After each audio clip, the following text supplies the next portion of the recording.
السلام علیکم ورحمۃ اللہ وبرکاتہ۔ کیا آپ بھی نماز میں فوکس نہیں کر پاتے، کنسنٹریٹ نہیں کر پاتے؟ تو یہ حدیث آپ کے لیے ہے، کیونکہ اس کو سننے کے بعد آپ کو بہت زیادہ خوشی ہوگی اور سکون ملے گا۔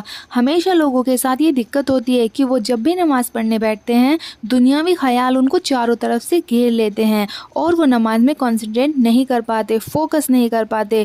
وہ کتنا بھی کوشش کر لیں نماز میں فوکس کرنے کی، پورا دھیان لگانے کی، لیکن شیطان ان کو وسوسے دے ہی دیتا ہے اور وہ بار بار کنسنٹریٹ کرنے کی کوشش کرتے ہیں، لیکن شیطان ان کو وسوسے دے ہی دیتا ہے اور ایسا ہی سلسلہ چلتا رہتا ہے اور وہ نماز میں فوکس نہیں کر پاتے اور اس وجہ سے وہ بہت زیادہ پریشان ہو جاتے ہیں۔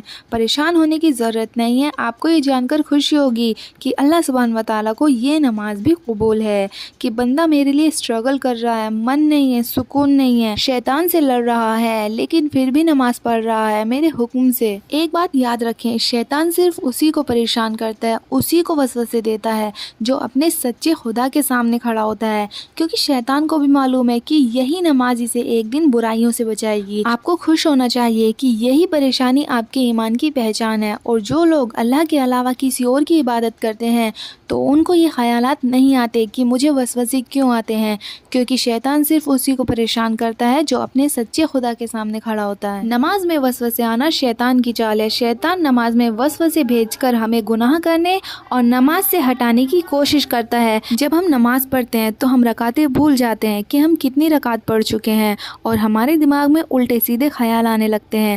اس سے بچنے کے لیے ہمیں کیا کرنا چاہیے؟ ایسا ہم کیا کریں کہ ہم سکون سے نماز پڑھ سکیں، شیطان کے وسوسوں سے بچ سکیں؟ تو نماز میں وسوسے اس لیے آتے ہیں تاکہ شیطان ہماری نماز کو خراب کر سکے، ہمارے سکون کو جو ہمیں نماز سے ملتا ہے اس کو ضائع کر دے۔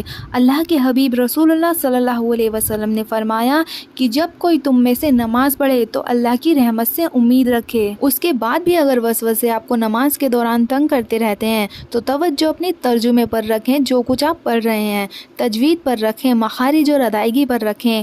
پھر بھی اگر دل مطمئن نہیں ہوتا اور وسوسہ آپ کو ستا رہا ہے اور غالب آ رہا ہے تو عین نماز کے دوران تھوڑا سا لیفٹ سائڈ رخ کر لیجئے اور ایسے تصور کریں کہ جیسے شیطان کو دھتکار رہے ہیں، وسوسوں کی طرف دھیان نہ دیں۔ عبدالعالی نے سعید جریری سے، انہوں نے ابو علا سے روایت کی کہ سیدنا عثمان بن عاص رضی اللہ تعالیٰ عنہ نبی کریم صلی اللہ علیہ وسلم کے پاس آئے اور کہا، یا رسول اللہ، شیطان میری نماز میں حائل ہو جاتا ہے اور مجھے قرآن بھلا دیتا ہے۔ آپ صلی اللہ علیہ وسلم نے فرمایا کہ اس شیطان کا نام خنزب ہے۔ جب تجھے اس شیطان کا اثر معلوم ہو تو اس سے اللہ تعالیٰ کی پناہ مانگ اور نماز کے اندر ہی بائیں طرف 3 بار تھوک لے۔ سیدنا عثمان رضی اللہ تعالیٰ عنہ نے کہا، میں نے ایسا ہی کیا، پھر اللہ تعالیٰ نے اس شیطان کو مجھ سے دور کر دیا۔ صحیح مسلم حدیث نمبر 5738۔